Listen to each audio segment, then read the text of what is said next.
Term yang sering kita dengar dalam kehidupan kita sering menghadapi masalah. Karenanya dalam Islam sabar ini dibagi menjadi beberapa bagian. Yang pertama adalah sabar dalam menghadapi musibah. Dalam firman Allah Subhanahu wa taala, Allah Subhanahu wa taala menjelaskan ya dalam ayat yang populer dalam surah Al-Baqarah, "Walanabluwannakum bisyai'in minal khawfi wal ju'i wa naqsin minal amwali wal anfusi wath thamarat wa basyiris sabirin." Kami akan mencoba kalian dengan sedikit saja dari rasa ketakutan, kelaparan, kekurangan harta dan jiwa. Ya, ini yang kita alami sekarang. Ya, ada ketakutan. Ketakutan apa? Ketakutan dengan wabah, ya. Kelaparan, ya. Ada teman-teman kita yang keluar dari pekerjaannya, baik itu resign atau dikeluarkan ya karena kondisi Covid ya.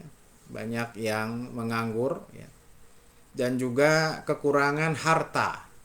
Kekurangan harta ya. Kekurangan harta itu ya bisa hartanya hilang ya atau hartanya kurang. Kekurangan jiwa.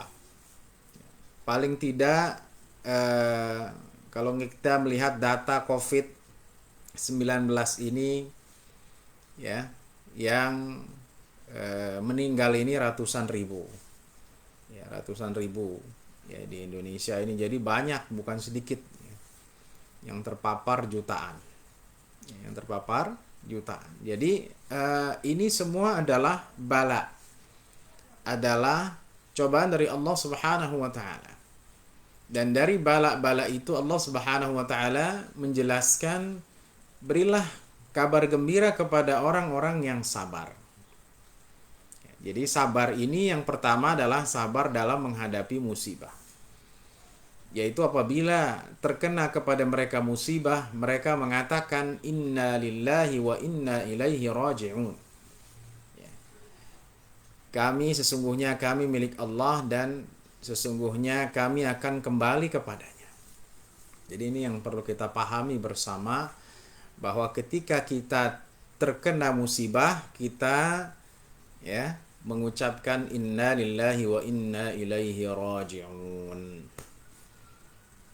Kata Allah Subhanahu wa taala, orang yang mengucapkan inna lillahi wa inna ilaihi raji'un akan mendapatkan salawat, akan mendapatkan kasih sayang dari Allah Subhanahu wa taala, dan mereka adalah orang-orang yang mendapatkan petunjuk. Ya, Bapak dan Ibu, jadi kalau kita misalnya terkena musibah, kita mengucapkan inna lillahi wa inna ilaihi raji'un. Ya, cuman biasanya kalau di Indonesia itu kalau ada yang meninggal aja. Padahal inna lillahi wa inna ilaihi raji'un itu musibah apa saja.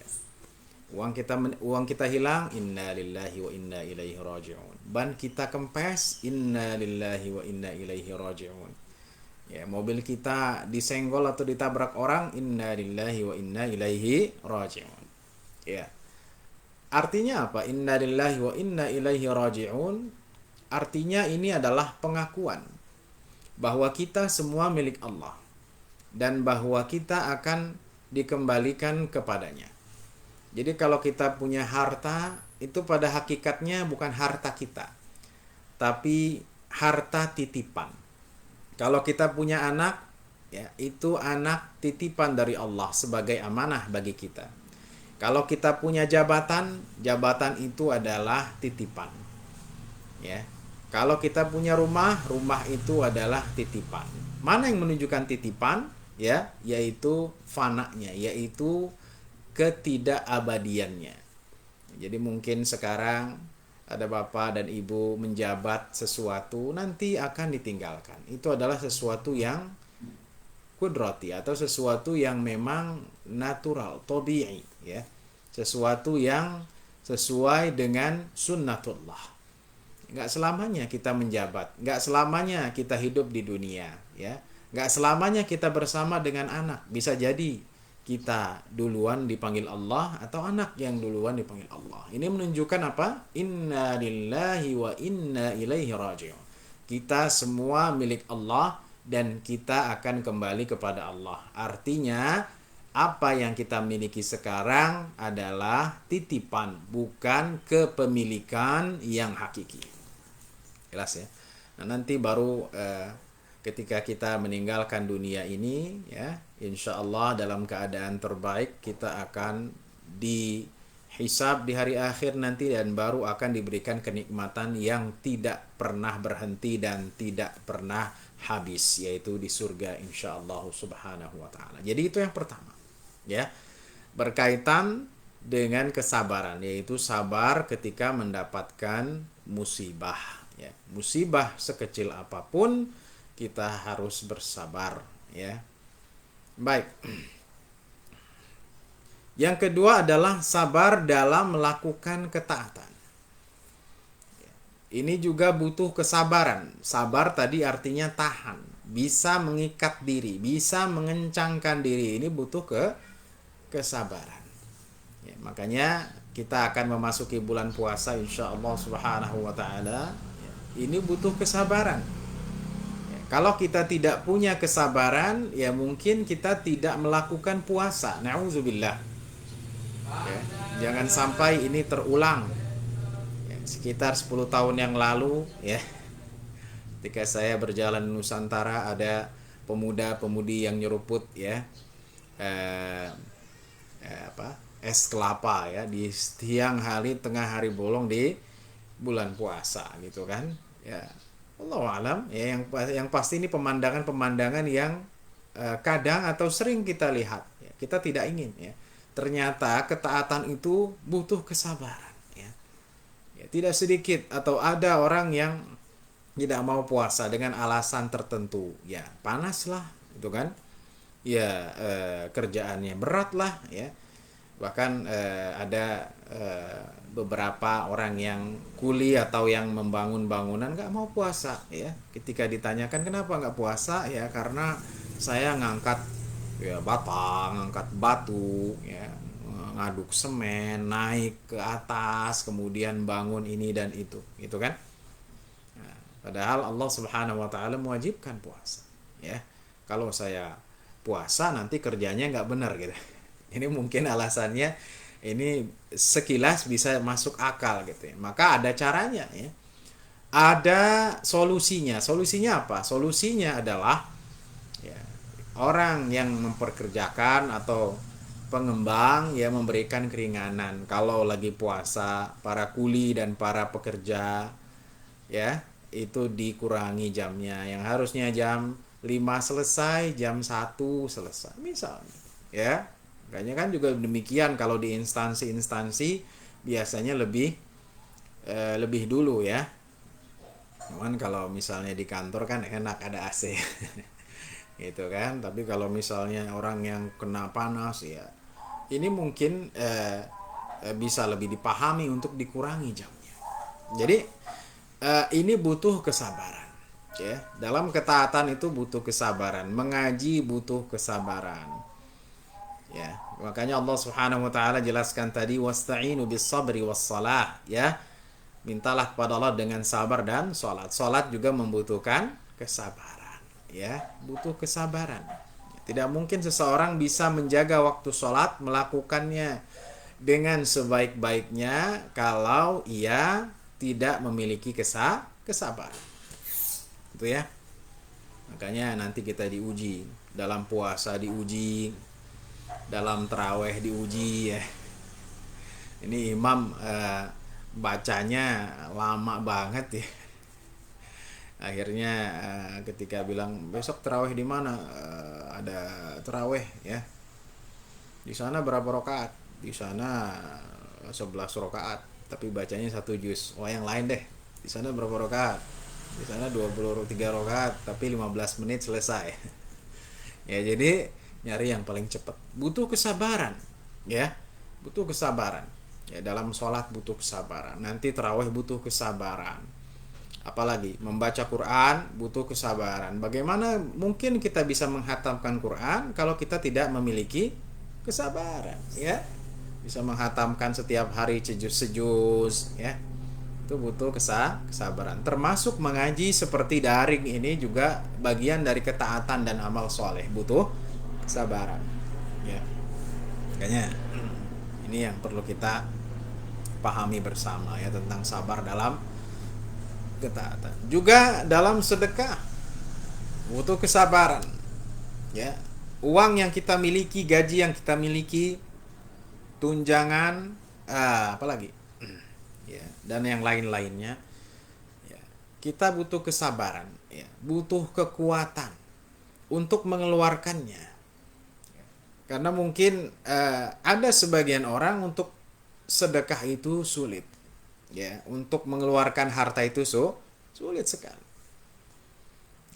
Jadi ada anekdot begini, kalau ke masjid bawa 10.000 buat di ya, di kas masjid, ya, di celengan masjid, ya, ya itu terasa gede, ya. Ya, jadi kalau ada ya kotak sedekah atau amal 10.000 tuh kayaknya gede banget. Tapi kalau ke mall, ya, itu bawa 200.000 kayaknya kurang, ya. Mungkin bawa 500.000 udah mendingan gitu, ya. Nah, ini harus dirubah mindsetnya, ya. Ya, jadi kalau kita ke masjid, ya kita berikan yang terbaik sesuai dengan kemampuan. Ya, makanya Nabi Muhammad SAW bersabda dalam hadis sahih, ya, tidaklah seseorang dalam waktu subuh, ya, kecuali malaikat turun dan berdoa. Doanya apa? Allahumma a'ti munfiqan khalafa, Allahumma a'ti mumsikan talafa.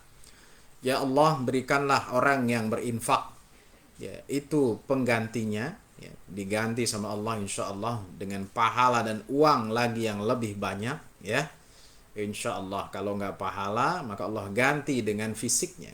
Ya Allah, berikanlah ganti orang yang berinfak dengan yang lebih baik, ya. Berikanlah gantinya. Dan Allahumma a'ti mumsikan talafa, berikanlah orang yang pelit, yang nggak mau infak, talafan, yaitu kehancuran. Tuh, na'udzubillah. Talafan artinya apa? Talaf, fasad, rusak, ya, kerusakan, kehancuran, ya, sakit, dan yang semua dalam arti talaf, ya, dalam arti rusak, hilang, dan lain-lain. Itu, ya. Makanya ini butuh kesabaran juga, ya, untuk misalnya pagi-pagi naruh di kotak amal 10.000 setiap hari atau 2 hari sekali atau seminggu sekali, itu kan, itu butuh kesabaran, ya. Jangan sangka, ya.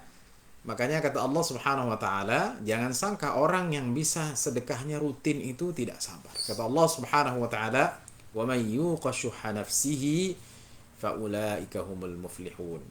Ya, barang siapa yang selamat dirinya dari kebakhilan, maka dia adalah orang-orang yang beruntung. Ya, jadi kesabaran ini perlu dengan apa? Ketaatan ini butuh kesabaran. Baik.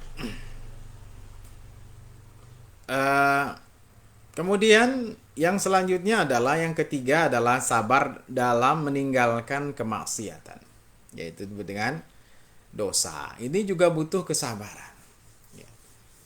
Jadi jangan pernah menganggap remeh dosa, karena orang kalau sudah melakukan dosa dan itu menjadi kebiasaan, ya, ini akan sulit ditinggalkan, itu Pak, ya.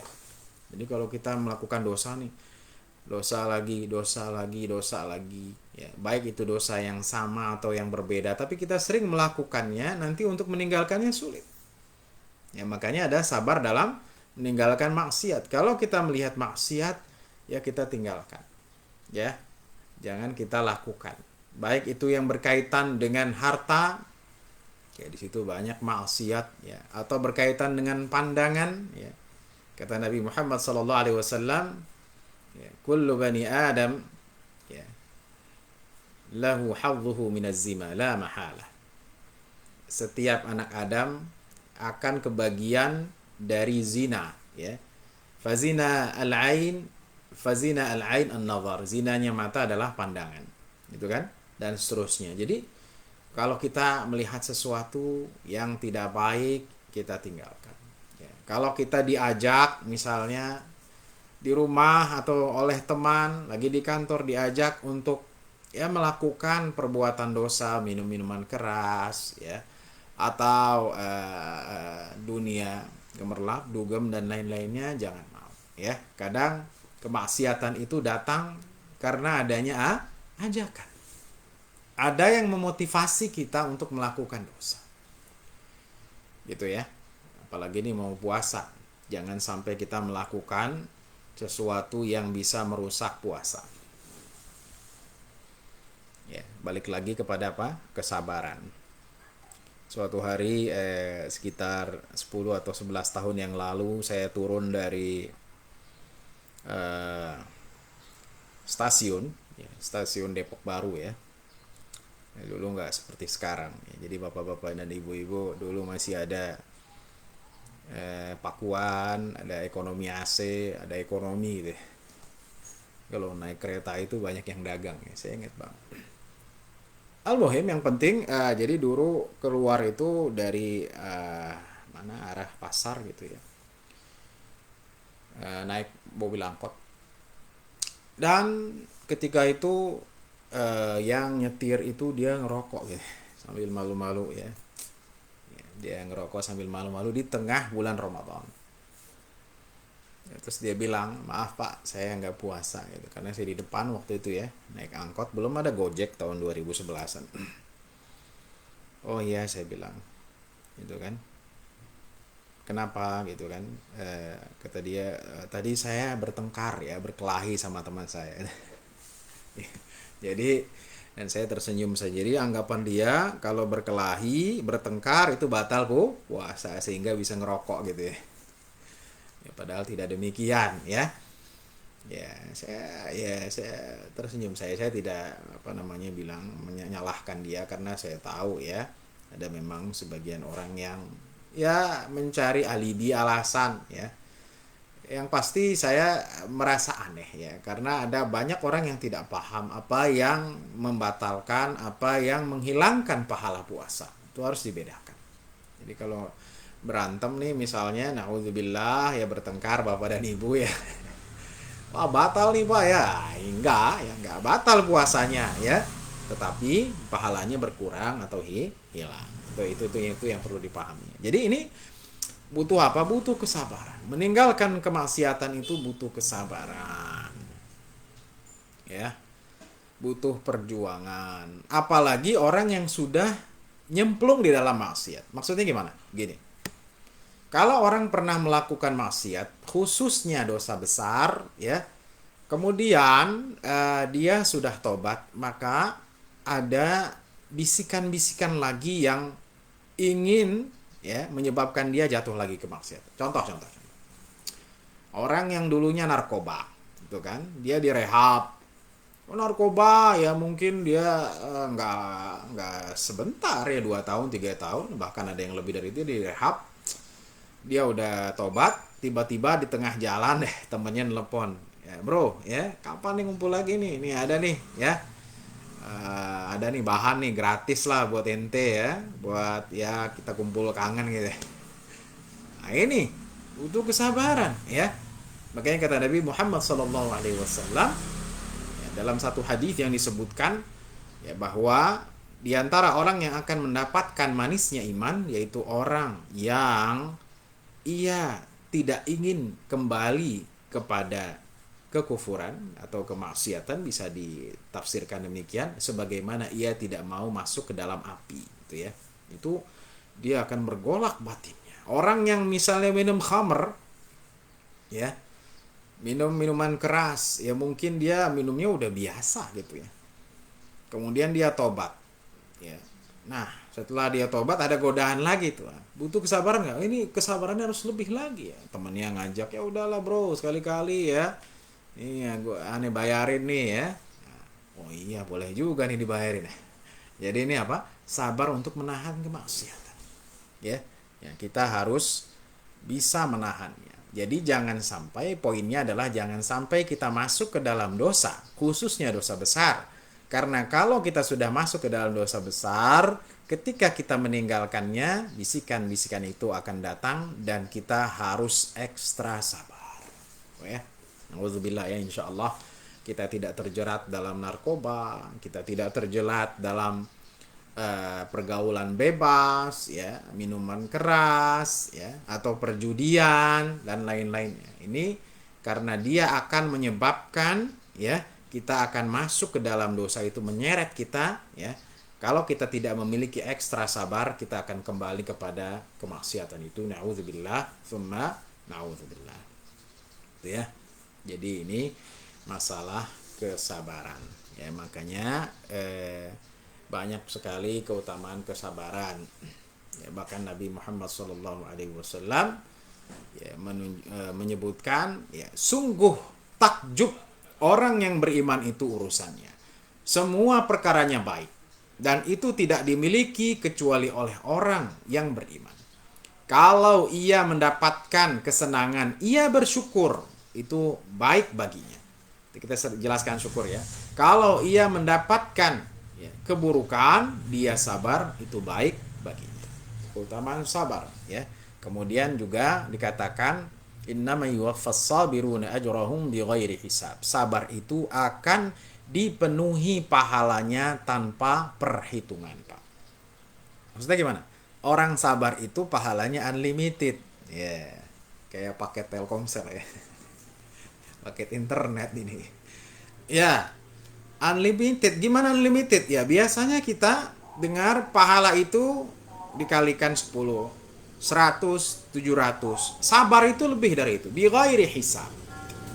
Kenapa? Ya, karena orang yang sabar pun dia menahan tanpa perhitungan.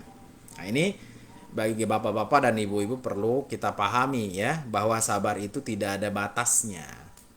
Jadi kalau kita ngomong nih, aneh udah sabar sama ente nih ya, 2 tahun aneh nahan, sekarang kesabaran aneh udah hilang ya, itu bukan sabar namanya. Itu namanya sabar limited ya. Padahal Al-Quran mengatakan orang yang sabar itu diberikan pahalanya unlimited ya, kata ulama, karena sabar itu tidak ada batasnya. Gitu ya. Kalau kita membatasi itu berarti namanya sabar yang ya tidak sesuai atau tidak akan mendapatkan pahala yang tanpa hisab, tanpa perhitungan dengan sebanyak-banyaknya. Itu kan? Nabi, apakah sabar Nabi unlimited? Limited. Unlimited. Bertahun-tahun Nabi Muhammad SAW ya, puluhan tahun mendapatkan perlakuan, belasan tahun perlakuan yang tidak baik dari kerabatnya sendiri. Nabi SAW bertahan ya. Lebih dari 20 tahun, tepatnya 23 tahun Nabi Muhammad SAW berdakwah, ya, Nabi sabar dengan segala rintangan yang ada. Itu kan? Makanya Nabi Muhammad SAW ya suatu hari dalam satu riwayat, ya walaupun riwayat ini disebutkan oleh ulama tidak sahih, tapi kita bisa mengambil ibrah ya, dan maknanya tidak ada yang bertentangan, bahwa Nabi Muhammad SAW ya pernah suatu hari ditawari oleh pamannya untuk meninggalkan dakwah. Ya, Muhammad selesai, udahlah, nggak usah dakwah lagi ya. Mereka itu adalah kerabatmu sendiri, pamanmu sendiri ya, selesai ya. Nggak usah dakwah lagi, stop job ya, stop dakwah. Maka kata Nabi Muhammad SAW, wahai pamanku, ya seandainya mereka menaruh matahari di tangan kananku, menaruh bulan di tangan kiriku untuk meninggalkan dakwah ini, ya aku tidak akan tinggalkan sampai aku mati dalam dakwah ini. Ya, jadi apa? Sabar. Jadi sabar itu tidak ada batasnya ya, Bapak dan Ibu sekalian. Baik. Jadi ini yang kita dan yang lain-lainnya banyak keutamaannya ya, juga Rasulullah SAW Al-Quran menjelaskan, ya ayyuhalladzina amanu isbiru wasabiru warabitu, ya, bersabarlah, isbiru wasabiru, ya, saling bersabar, itu ya. Jadi sabar itu bukan hanya diri kita sendiri, tapi juga sesama kawan kita. Jadi kalau misalnya teman kita mendapat musibah, sabar ya. Dia bilang, ente bilang sabar ya, ente belum ngalamin sih gitu. Kan begitu ya. Ini terjadi gak di zaman Nabi? Terjadi. Bapak dan Ibu yang rahmati Allah Subhanahu wa taala, Suatu hari Rasulullah SAW, dalam hadis sahih ya, dalam suatu hari Rasulullah SAW ya melihat seorang ibu-ibu ya meninggal anaknya di kuburannya, dan Nabi SAW bilang isbiri, sabar gitu ya, sambil Nabi SAW mendoakan, jadi bilang untuk sabar gitu. Akhirnya perempuan itu, ibu tadi nggak terima gitu kan, udah di mana itu ya, didatangin Nabi Muhammad SAW ya sambil emosi ya, diketok pintunya, Nabi Muhammad SAW bukakan gitu kan.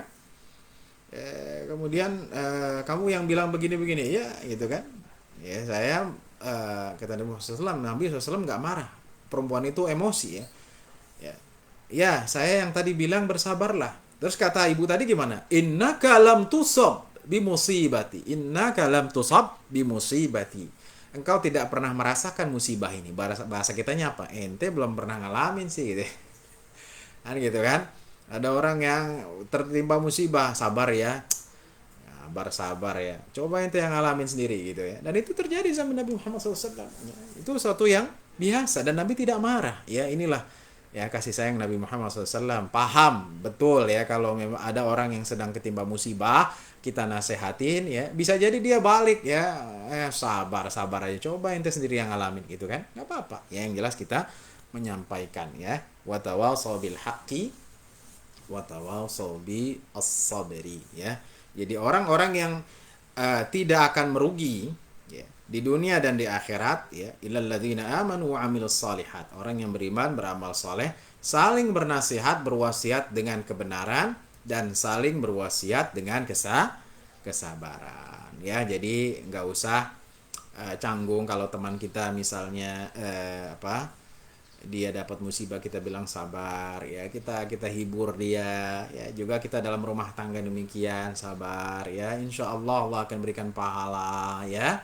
Jadi ini memang hidup ini penuh dengan cobaan ya, dan tidak ada cobaan yang lebih besar ya, melebihi cobaan para nabi alaihimu assalatu wassalam. Bagaimana tidak, Nabi Muhammad sallallahu alaihi wasallam ya, itu Nabi Muhammad SAW itu lahir dalam keadaan yatim, 2 tahun kemudian piatu, kemudian setelah itu Nabi Muhammad SAW ya 2 tahun setelahnya juga, atau beberapa tahun setelahnya jadi yatim, kemudian piatu, kemudian kakeknya meninggal ya. Jadi Nabi SAW itu orang yang paling sabar, makanya beliau digelari ulul azmi dengan nabi-nabi yang lain ya, karena kesabarannya ini tingkat tinggi ya. Belum lagi kerabat-kerabatnya, pamannya sendiri yang mempersekusi, yang menganiaya, yang menghalangi beliau untuk dakwah, dan seterusnya dan seterusnya. Belum lagi cobaan Nabi Shallallahu Alaihi Wasallam ya, ketika di Mekah dilempari kotoran ya, dilempari kotoran, lagi ruku dan sujud kotoran unta ya, kemudian jeroan unta, jeroan kambing dan lainnya. Bayangkan ya, gimana nggak sabar ya, dan dihalang-halangi dakwahnya. Belum lagi perlakuan orang Yahudi, belum lagi orang-orang munafik ya, yang mereka menipu orang-orang yang beriman dan menipu Nabi Muhammad SAW. Tapi Nabi Muhammad SAW memiliki kesabaran itu. Tuh, ya. Jadi itu tentang sabar. Nah, kita kembali kepada bagian yang kedua. Ini sampai jam berapa Pak Akbar? Jam 9 ya, insya Allah sempat ya. Ya. Oh, 9.30 ya, berarti masih ada waktu. Jadi bagian kedua ini adalah tentang syukur. Syukur itu apa sih? Ya, syukur ini tentunya dalam istilah syar'i ya. Karena kalau dalam istilah sehari-hari maknanya berbeda. Ya, misalnya orang lagi musibah, ya kita bilang apa? Syukurin loh, gitu. Itu bukan dalam makna syar'i ya. Dia jatuh, syukurin loh gitu kan. Padahal ya itu nyumpahin namanya. Ya, jadi syukur ini dalam istilah syar'i, dalam istilah Islam. Seperti syirik gitu kan. Dia punya tas baru, ibu-ibu punya tas baru ya. Terus ada temennya bilang, tas itu mah jelek ya, paling harganya 100.000 ya. Terus dia bilang apa? Ibu sirik aja, ya. Ibu punya nggak tasnya? Ya, jadi ini sirik di sini artinya apa?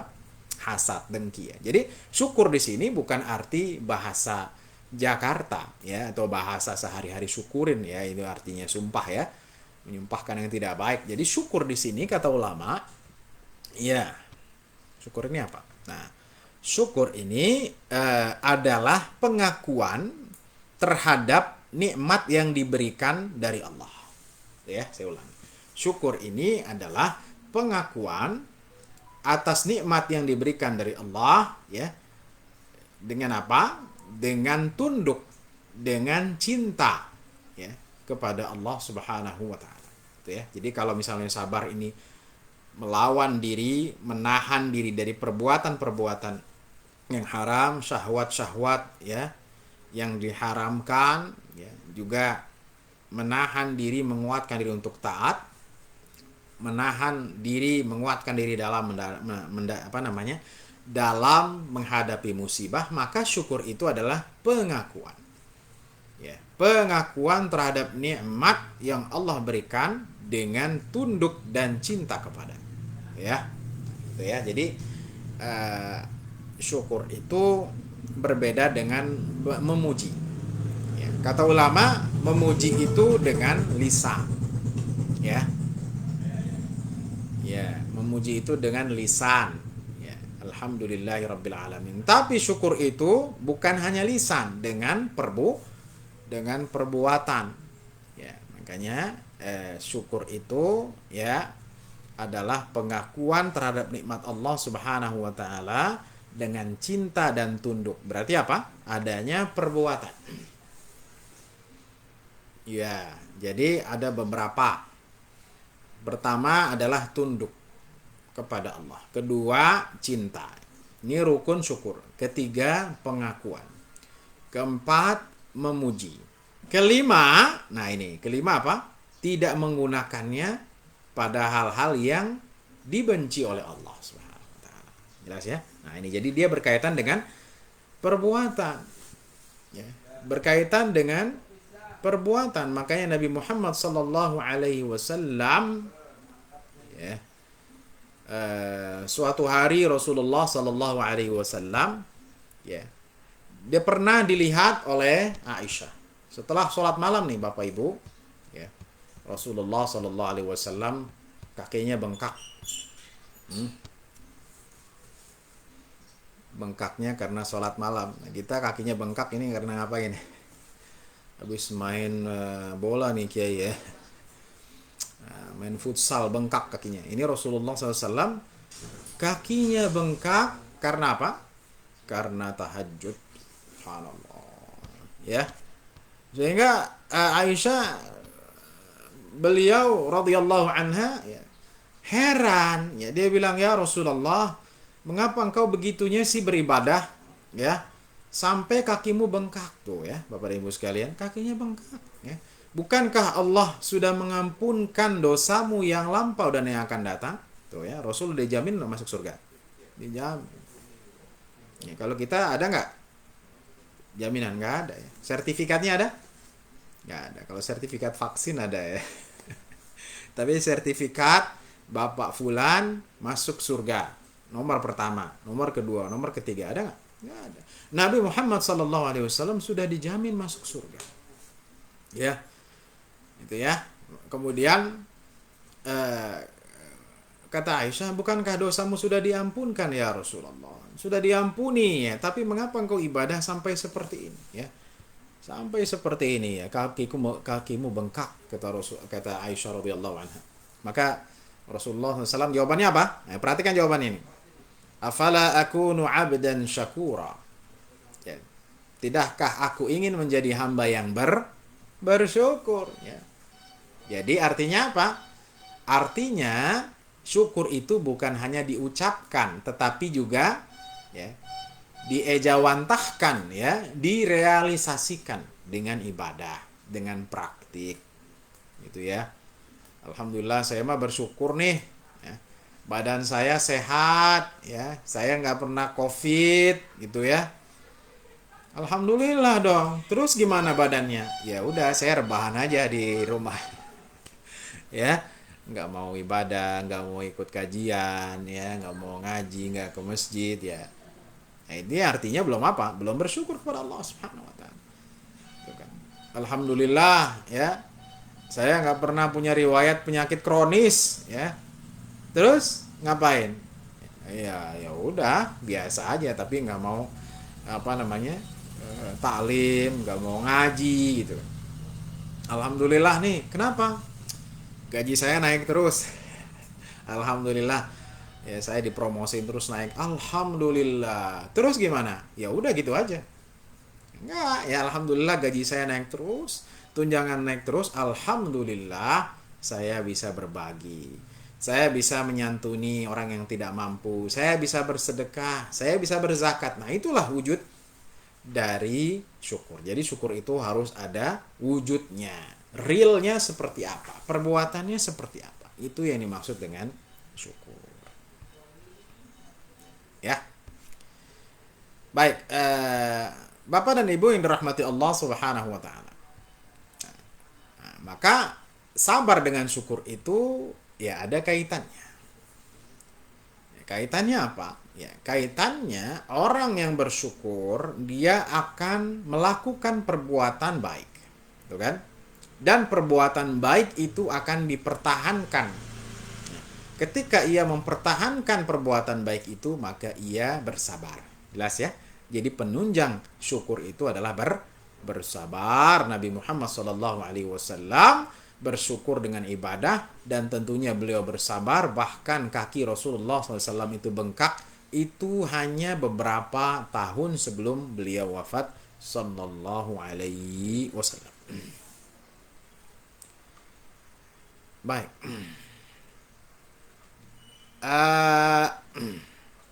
Ada seseorang, ini riwayat Ibnu Abi Dunya dalam bukunya Asy-Syukr.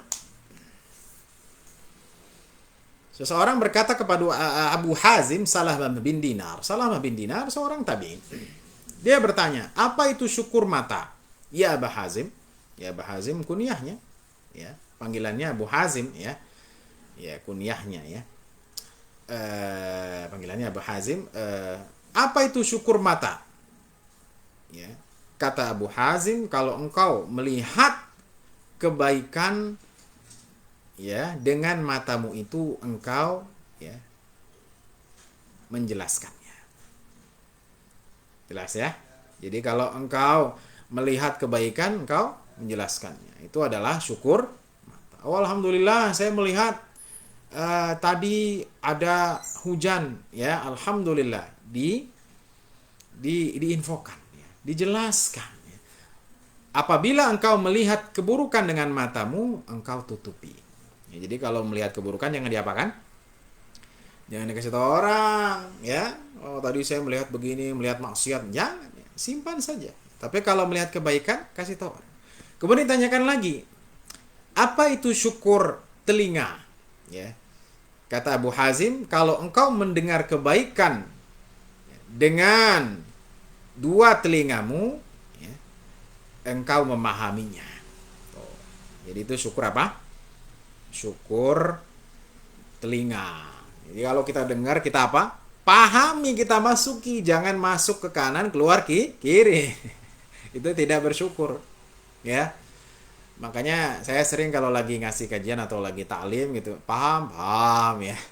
Ya semoga memang benar-benar paham gitu ya. Jangan ya ngangguk-ngangguk tapi tidak paham. Ya, jadi cara bersyukur, ya, dengan kedua telinga yang Allah berikan, yaitu kita memahami apa yang kita dengarkan dari kebaikan. Ya. Dan apabila engkau mendengarkan dengan dua telingamu keburukan, dafa'atahu. Nah, baru deh kamu keluarkan. Tuh, jangan disimpan, ya. Kalau misalnya nguping atau misalnya mendengar perkataan obrolan, gosipan, ya, ngomongin orang, jangan disimpan, buang, ya. Jangan disimpan, apalagi dikabarkan kepada orang lain. Auzubillah. Karena sekarang kan demikian. Ya, banyak orang yang punya dua telinga, tapi dua telinganya tidak difungsikan sebagaimana mestinya. Itu berarti dia tidak bersyukur dengan dua telinga yang Allah berikan kepadanya, ya. Mendengar hal-hal yang tidak baik, gosipan, ngomongin orang, hasad, ya, celaan, cacian, ya, hal-hal yang tidak berguna, ya. Ya, ini tidak mensyukuri apa? Dua telinga yang Allah berikan. Ya. Kemudian ditanyakan lagi, wahai Abu Hazim, apa itu syukur tangan, kedua tangan? Ya. Kemudian kata Abu Hazim, ya, syukur dua tangan itu engkau tidak mengambil, ya, yang bukan hakmu dengan dua tanganmu itu. Itu ya. Jadi kalau kita misalnya punya dua tangan, ya, harta yang bukan punya kita jangan kita ambil, ya. Nauzubillah, ada korupsi, kolusi, ya, itu berarti kita tidak mensyukuri, ya.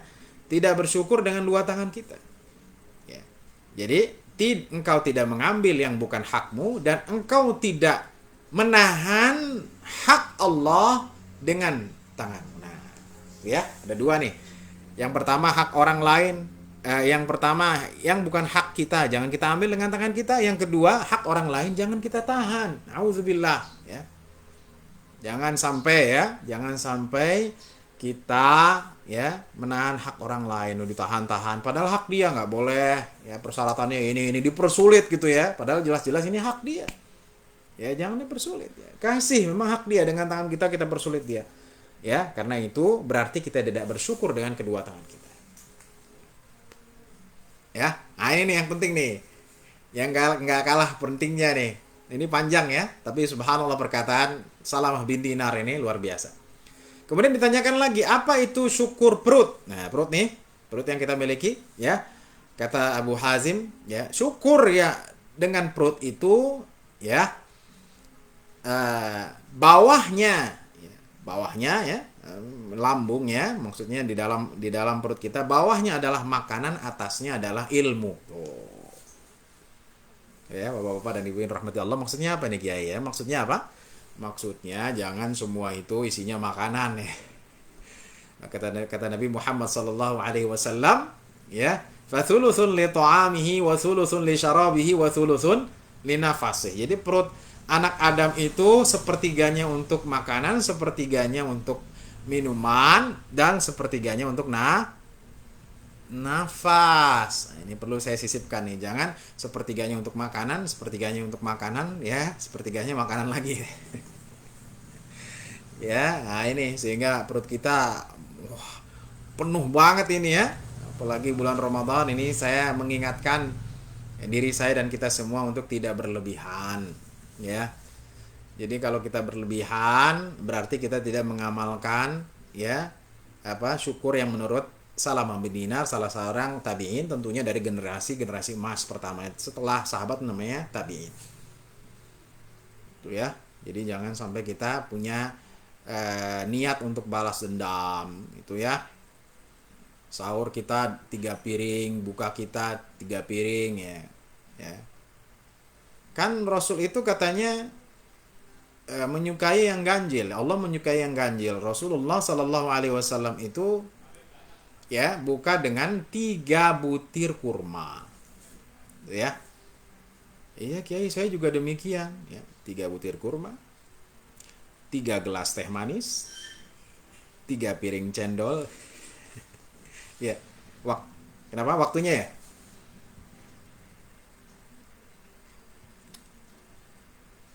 Baik, baik. Ya, insyaallah saya padatkan. Ya, jadi itu berlebihan. Baik, ya, jadi jangan berlebihan. Ya, itu pokoknya ganjil, ya, 3 piring nasi, ya, 3 piring bubur, 3 ya, itu namanya memang sih itu ganjil, tapi itu lebih dari 3, ya. Itu udah berapa itu makanan. Jadi ini tidak boleh berlebihan. Baik, itu syukur dengan apa? Halo, tes, ya. Itu adalah syukur dengan perut kita.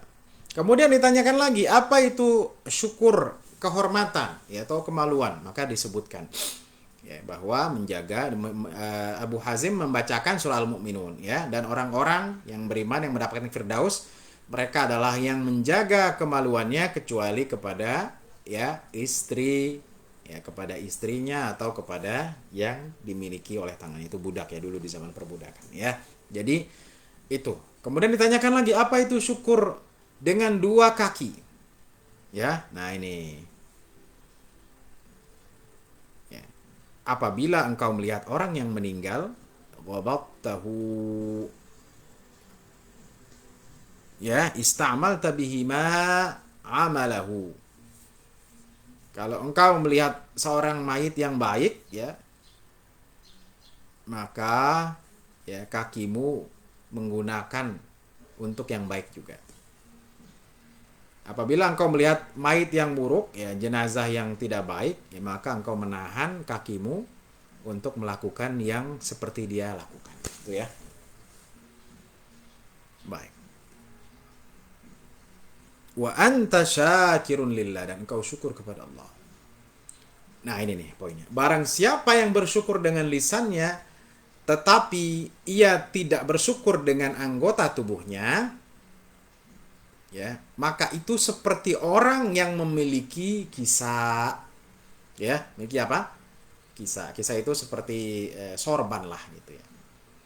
Ya, dia ambil ujungnya tapi dia nggak pakai. Ya, dia dikasih mantel atau ya pokoknya pakaian yang di pundak itu namanya kisah ya.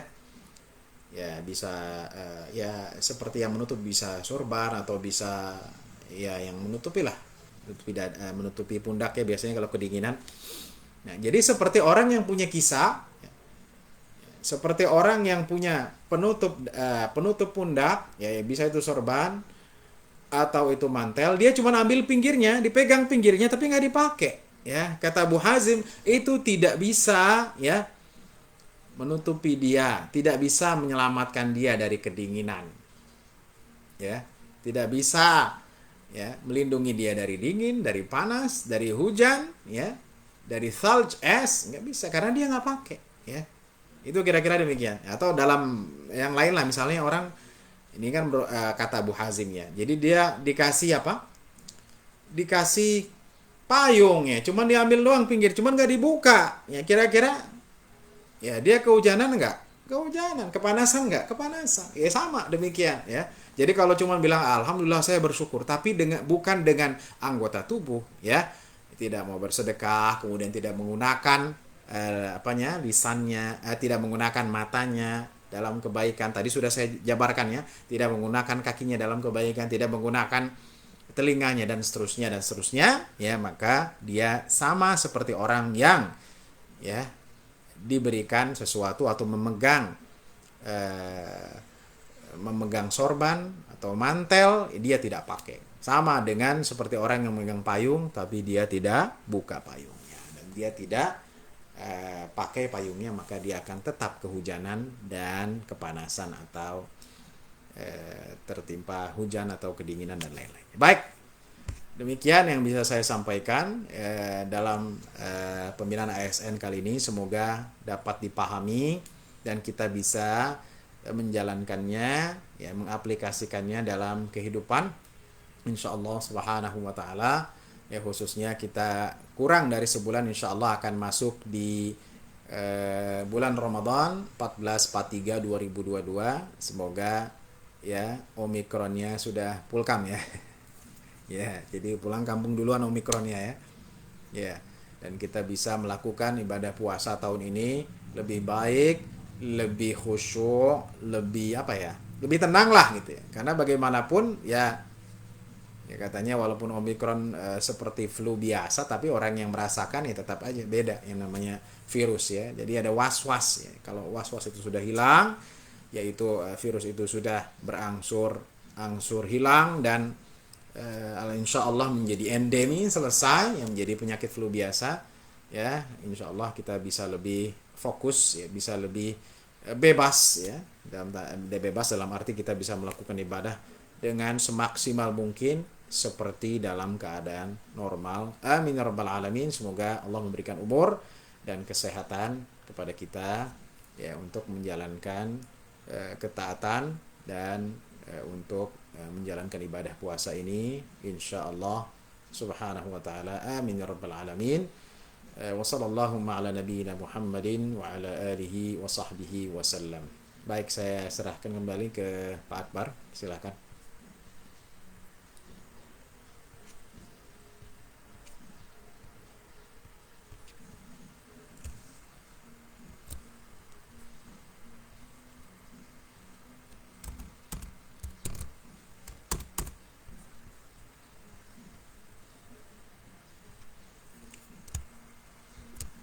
Silakan Bapak Ibu.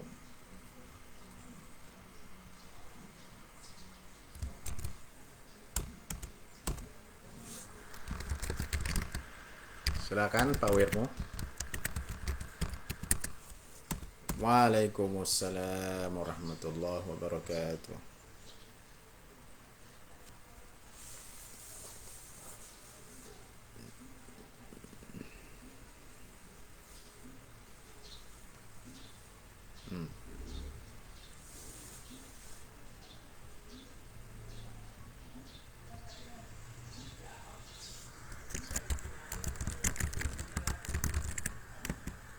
Waalaikumsalam warahmatullahi. Baik, bagus sekali Pak Wirma. Langsung ya dijawab ya. Jadi pertanyaan dijawab. Baik. Cara bersabar bagaimana? Cara yang bersabar atau cara kita bersabar pertama kali adalah kita ya mengucapkan kalimat thayyibah. Itu yang paling realnya. Jadi kalau kita dapat musibah nih, langsung kita mengucapkan inna lillahi wa inna ilaihi raji'un. Itu ya. Nah, itu awalannya sudah jelas. Jangan sampai kita dapat musibah, aduh, gelisah ya. Itu ya. Jadi ketika kita inna lillahi wa inna ilaihi raji'un, ini kalimat thayyibah, kata-kata baik itu bisa menenangkan. Ya, ini ada penelitiannya sendiri. Bahkan di barat orang baca Quran, kalimat-kalimat thayyibah, zikir itu bisa pengaruh kepada apa? Kepada jiwa, mental. Mental kita akan bagus dan kemudian emosi kita akan teredam. Itu ya, Pak Wirmo ya. Jadi setelah kita mengucapkan innalillahi, namanya istirja ya, istirja. Kedua ya, kita terus banyak berzikir, beristighfar ya, menyebut nama Allah Subhanahu wa taala. Itu caranya. Ketiga, cara kita bersabar ya, yaitu kita mengingat ya. Ya, sabar itu kan menahan ya. Itu langkah-langkahnya. Kita mengingat bahwa apa? Bahwa cobaan yang kita alami ini jauh lebih sedikit daripada para nabi gitu ya. Jadi kita ingat nih, wah nabi-nabi dulu dicobanya luar biasa ya. Nabi Muhammad SAW dalam 1 tahun kehilangan istrinya wafat dan kehilangan pamannya. Atau pamannya baru istrinya, yang namanya Amul Huzn ya. Amu al-Huzn ya. Itu populer. Kemudian Nabi SAW di Isra dan Mi'raj kan, gitu kan.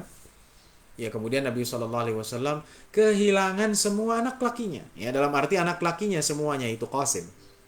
Ya, Ibrahim. Ya.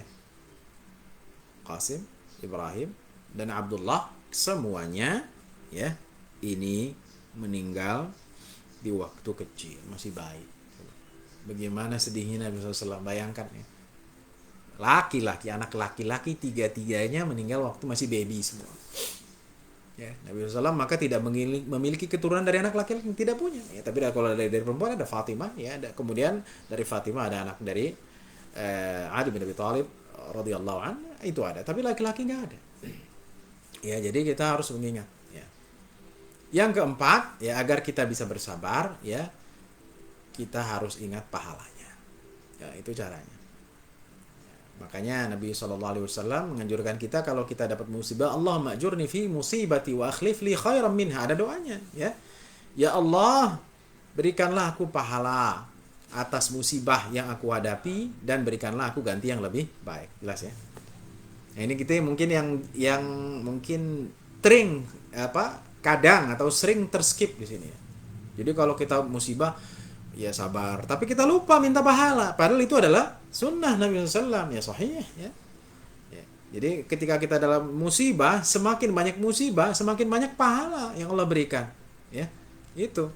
Ya, maka kita berdoa, ya Allah berikanlah aku pahala, berikanlah aku pahala. Ya. Maka kata Nabi Muhammad SAW, ya, la yazalul mu'minu yusibuhul bala hatta yamshi 'alal ardi wa ma 'alaihi khatiyah. Tidaklah seorang mukmin terkena musibah, terkena lagi, ya, sehingga ia berjalan di atas bumi, dosanya tidak ada yang tersisa darinya. Ya, Pak. Jadi itu. Ya, jadi langkahnya agar kita bersabar, karena sabar itu menahan, ya. Pertama kita istirja, inna lillahi wa inna ilaihi raji'un. Kedua, sering-sering berzikir, istighfar, ya. Ya, dan berdoa. Yang ketiga, ya, kita meminta pahala. Dan yang keempat tadi ya kita melihat bahwa cobaan yang kita alami ini tidak sebanding dibandingkan para nabi alaihi wassalatu wassalam. Ya, itu ya. Jadi kita melihat cobaan ini ya harus kita compare dengan cobaan yang dialami yang lebih besar orang mengalaminya. Itu ya. Insya Allah kita akan sabar. Baik. Adapun cara yang bersyukur tadi ya sudah dijelaskan langkah-langkahnya. Cara bersyukur itu dengan apa? Dengan memfungsikan anggota tubuh kita dalam hal-hal yang baik. Itu tuh khulasohnya atau ringkasannya. Jadi kalau gimana apa namanya tunjangan naik, saya bersyukur, tapi kita nggak sedekah itu berarti belum bersyukur. Gimana fisik? Alhamdulillah nih, Pak Kiai saya udah 60 tahun masih sehat nih. Terus ya udah, tapi nggak ada ibadah, nggak ada tahajud, nggak ada peningkatan ibadah ya. Nah, ini belum bersyukur ya pada Allah Subhanahu wa taala ya, dalam arti yang sebenarnya. Ya, kemudian juga bagaimana cara kita bersyukur ya? Karena tadi syukur ada dua bagian ya. Baik lisan ataupun perbuatan ya. Ya, atau tadi disebut dengan pengakuan ya. Bagaimana kita cara bersyukur kata Nabi Muhammad SAW ini ada nih tipsnya kata Nabi SAW ya. Unzuru ila man huwa asfala minkum fahuwa ajdaru bikum alla tazdaru ni'mata rabbikum alaikum. Itu ya. Itu caranya. Lihatlah orang yang nikmatnya lebih dikit daripada kalian. Ya, yang statusnya lebih rendah daripada kalian, yang keadaannya tidak lebih baik daripada kalian, hal itu ya akan membuat kalian tidak ya, mengkufuri nikmat yang diberikan kepada kalian. Itu tipsnya. Jadi kalau kita melihat orang itu yang lebih tinggi, kita nggak akan bersyukur. Wah itu kayak ya, Wirmo ya misalnya teman saya dia punya iPhone 14 ya, ya belum keluar ya. Sedangkan saya masih HP yang 10 juta nih ya. Oh, nanti ada lagi HP yang lebih canggih lagi, mau beli lagi ya. Jadi kita tidak akan bersyukur. Ya. Jadi syukur itu apa namanya? Ada aplikasinya yaitu salah satunya adalah qanaah ya. Merasa cukup dengan apa yang diberikan kepada kita, bersyukur ya. Jadi nggak usah ngeliat orang. Ya, syukurin aja apa yang ada. Itu kan? Ya. Banyak orang yang tidak seperti kita yang keadaannya mungkin tidak lebih baik dari kita. Jelas ya? Jadi itu yang bisa lakukan agar kita bersyukur. Pertama, kita memfungsikan anggota tubuh kita dalam hal-hal yang baik. Yang kedua adalah kita melihat orang yang lebih rendah ya statusnya, kemudian keadaannya dari kita, insya Allah kita akan pandai bersyukur ya nikmat yang Allah berikan kepada kita. Baik. Ada lagi?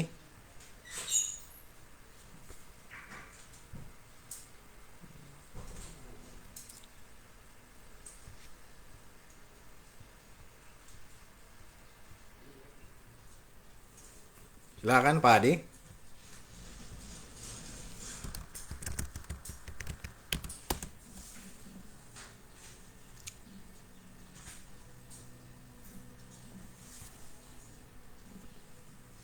Iya. Yeah.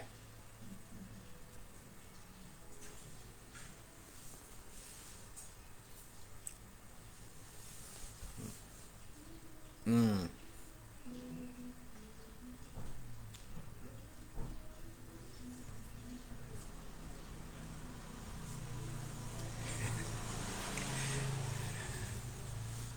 Ya, ya, bagus sekali.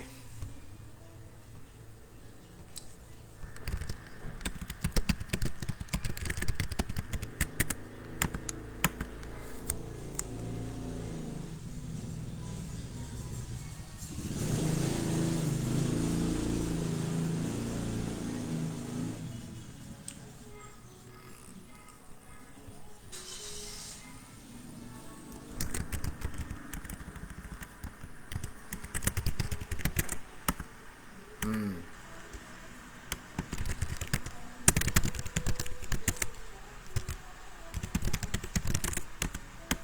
Hmm.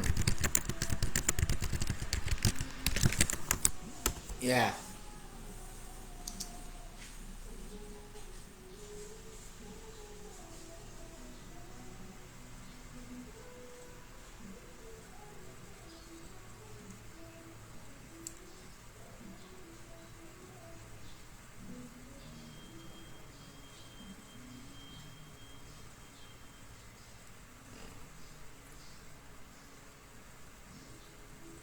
Ya, ya, baik sekali.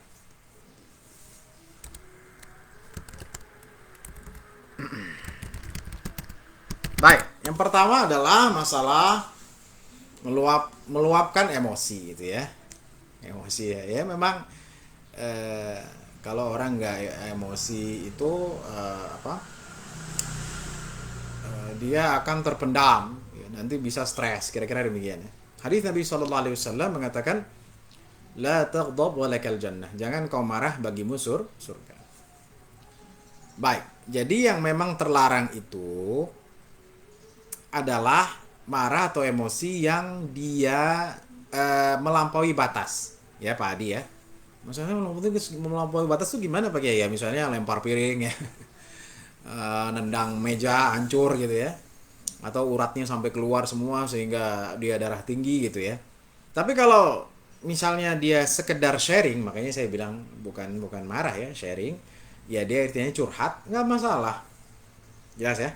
Jadi kalau curhat, ya mungkin ada sedikit emosi, ya. Dan itu juga tidak dilakukan kepada setiap orang. Dia tahu batasan-batasannya, apalagi dengan orang yang terdekat, dia sebagai curhat saja, ya nggak masalah ya. Agar apa? Ada apa? Agar ada eh, orang yang diajak diskusi dan kemudian menenangkannya gitu ya. Ini harus dibedakan ya antara sabar emosi, emosi dalam arti yang apa ya tadi ya, ya yang destruktif atau yang menghancurkan ya, sampai hancur kaca, kemudian piring, kemudian dia naik darah tinggi, tensi dan seterusnya ya, baik dirinya atau orang lain, dengan dalam arti meluapkan, dalam arti dia sharing ya, sharing ya, atau marah dalam batas-batas yang wajar lah gitu, marah dalam arti menegaskan gitu, menyampaikan unek-unek, nggak masalah ya. Tapi juga harus dilihat orangnya ya, siapakah orang itu tersebut ya, kemudian apakah dia lagi sendiri atau bareng-bareng gitu kan. Jangan sampai kita marah di depan orang gitu kan, orang yang kita ada unek-unek tahu masalah kita, jangan demikian gitu Pak ya. Jadi harus dibedakan ini ya, mana yang dia ada yang melampaui batas, mana yang tidak gitu ya. Ya karena kalau unek-unek ini dipendam terus, ini memang tidak bagus juga. Jadi ada curhatan lah atau sharing, atau misalnya kita seperti memberikan masukan tetapi orangnya jelas ya, bukan umum ya kepada semua orang, yang nanti orang ya akan sakit hati, padahal bukan masalah dengan orang tersebut tapi hanya satu orang saja misalnya. Ya. Siapa yang dilakukan ya, kalau misalnya emosi ini yang sudah melampaui batas ya, sampai merusak ya segala macam, ya dia harus menggantinya ya. Beli piring baru atau misalnya pintu baru dan seterusnya. Tapi kalau tidak ya dia istighfar dan minta maaf ya, minta maaf ya. Apalagi marahnya sampai keluar kata-kata kotor gitu kan, nah itu. Jadi harus dibedakan Pak ya, mana yang dia sifatnya menyampaikan unek-unek dengan ya apa ya, dengan santai atau sedikit emosi gitu. Itu dibedakan dengan orang yang memang destruktif, yang memang menghancurkan dan merusak, itu beda ya. Kalau bisa memang kita sampaikan unek-unek, nggak apa-apa, apalagi memang kita punya masalah, dia punya masalah, tapi kalau bisa dengan tidak emosi, kita sampaikan apa adanya ya, tanpa kata-kata kotor ya. Dan kalau bisa kita minta maaf setelahnya, kita mohon maaf ya tadi saya begini ya. Ya kalau nggak demikian gimana, nggak akan tersampaikan ya. Apa yang menjadi unek-unek kita ya, dia mungkin melakukan kesalahan, tapi kalau kita diamkan dia nggak akan paham gitu kan. Saya paham maksud Pak Adi bagaimana gitu ya. Jadi itu nggak masalah ya kalau dalam batas-batasan ya. Tapi kalau sudah berkata kotor, kemudian merusak atau bahkan mungkin memukul dia dan seterusnya, ini jelas ya, ini berbeda ya. Itu pun kita harus lebih memperhatikan. Kalau sampai merusak ya kita harus gantikan lah. Tiba-tiba kita marah sama teman kita, HP-nya dibanting gitu ya, terus minta maaf selesai, ya nggak bisa ya. Saya Pak Adi ya. Jadi harus dibedakan antara menyampaikan unek-unek ya karena ada kesalahan dia, dengan emosi ya, merusak, kemudian juga orang semua tahu padahal masalahnya cuma namanya seorang. Nah, ini berbeda. Kemudian sabar ada batasnya ya, tadi masalah ditempeleng ya. Ya jadi gini ya, dalam konteksnya, dalam konteks di medan perang, yaitu sabarnya adalah perang gitu ya. Harus dibedakan ya. Kata Nabi SAW, ya ada seseorang yang berjihad di jalan Allah, dia masuk neraka. Loh, ditanyakan para sahabat, mengapa masuk neraka ya Rasulullah gitu kan. Iya, dia perang di jalan Allah ya kemudian dia tidak kuat, ya, dia tertusuk, dia terpanah, dia nggak sabar, dia bunuh dirinya sendiri. Gitu ya, itu yang disebut dengan nggak sabar dalam medan perang. Nah, jadi gimana batasannya? Mungkin Pak Adi maksudnya begitu, begitu ya. Gini, jadi sabar itu ya tidak ada batasnya. Ya, tidak ada batasnya. Jadi semakin kita sabar, ya, semakin Allah memberikan pahala kepada kita. Contoh. Ya, contohnya siapa? Ya, contohnya misalnya Asia, istri di Firaun. Ya, bagaimana sabarnya dia, sabar dalam kebenaran, ya. Dia disiksa oleh suami terus, ya. Yes. Nah, kalau orang seperti ini, ya itu pahalanya besar. Jadi ada bersabar. Makanya sering datang pertanyaan kepada saya. Ya, memang kalau misalnya seorang istri suaminya aniaya gitu kan, boleh nggak dia minta cerai? Boleh, ya, boleh. Namun demikian, kalaupun dia dalam keadaan itu dan sampai dia meninggal misalnya, Allah kasih pahala. Jelas ya. Jadi ada pilihan di sini. Ya. Jadi gini, kalau misalnya kita terzalimi dan dengan kezaliman itu, kezaliman itu, penganiayaan itu bisa, ya, apa namanya, bisa menghilangkan nyawa kita, ya kita laporkan. Kira-kira demikian ya. Ya. Jadi harus apa? Harus lihat konteksnya, Pak. Kalau dalam perang ya sabar ya, dia salah itu ya. Orang kayak di Ukraina nih sekarang misalnya, oh ya kita sabar ya, wah tank semua di sini sabar, diam semua, ya hancur dong. Misalnya ya insya Allah nggak ada perang di Indonesia ya. Misalnya kita terjadi perang, ya sabarnya tidak tepat sini. Jadi intinya apa? Kita lihat kasusnya dulu. Ya, kita lihat dulu. Ya, jadi dalam kondisi seperti tadi pun, misalnya dalam rumah tangga, ya di sini contohnya jelas Asia istri Firaun, dia bersabar atas kezaliman suaminya sampai Asia itu dimasukkan ke dalam api, ya, dibakar oleh suami sendiri karena tidak mau mengikuti agama, ya, Firaun. Allah Subhanahu wa taala berikan surga, dijamin masuk surga. Dalam Al-Qur'an disebutkan dalam akhir surah At-Tahrim. Itu ya. Nah, kalau ada kezaliman yang kita sudah tidak mampu, ya kalau kita mau memilih, ya apabila itu membahayakan diri kita, kita tinggalkan atau kita laporkan atau kita membela diri, ya itu nggak salah. Ya misalnya nih kita di jalanan, ya tiba-tiba ada orang yang berlaku zalim pada kita, jambret gitu ya, udahlah sabar aja gitu ya. Ya kalau dia ngambil barang kita doang nggak masalah, tapi kan sekarang orang jambret ngeri ya. Ya, Pak Adi ya, Pak Akbar ya, orang sekarang ngambil perhiasan nusuk juga kan gitu. Nauzubillah ya, banyak di berita-berita ya, jadi orang jahat itu sekarang masuk rumah, ya bukan ngambil barangnya doang, orangnya dimasukin semua ke toilet, dimasukin desek-desekan, ya kan itu kejadian 2 tahun atau 3 tahun yang lalu lah, ya. Jadi kalau demikian, ya kita harus apa? Harus menahan orang itu dari melakukan kezaliman. Iya. Makanya dalam hadis begini, unsur akhaka zaliman aw madluman, hadha nansuruhu zaliman fa kaifa nansuruhu madluman ya, hadha nansuruhu madluman fa kaifa nansuruhu zaliman ya Rasulullah. Ini orang yang terzalimi kita bantu, ya, orang yang teraniaya kita bantu, ke haknya kita angkat, ya, kita minta haknya. Kalau orang yang zalim itu gimana kita bantu? Kata Nabi sallallahu alaihi wasallam apa? Ta'khudhu fawqa yadayhi, gitu ya. Engkau, ya, menahan orang itu melakukan kezaliman. Jadi kalau dia mau melakukan anehnya, kita tahan dia, ya.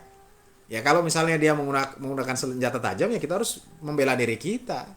Ya itu nggak masalah. Ini bukan bab sabar sini, ini bab apa? Bab menahan kezaliman, ya, menahan atau menghentikan kezaliman. Ya, Pak Adi ya. Jelas ya. Jadi ini harus dilihat konteksnya dulu. Baik. Ada lagi?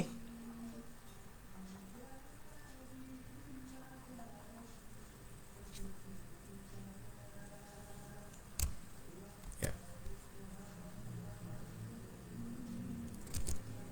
Baik, hadirin yang rahmati Allah Subhanahu wa taala yang berada di Inspektorat Kota Depok, ya, marilah kita tutup tausiah ini dengan berdoa kepada Allah Subhanahu wa taala agar Allah Subhanahu wa taala memberikan kita kesehatan, memberikan kita umur yang berkah, memberikan kita rezeki yang lapang, urusan kita dimudahkan semua, anak-anak kita, ya, keluarga kita dimudahkan oleh Allah Subhanahu wa taala.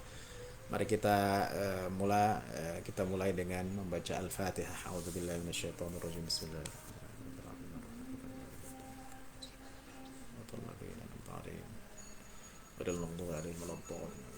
Bismillahirrahmanirrahim. Alhamdulillahirabbil alamin. Allahumma salli ala sayyidina Muhammad wa ala ali sayyidina Muhammad.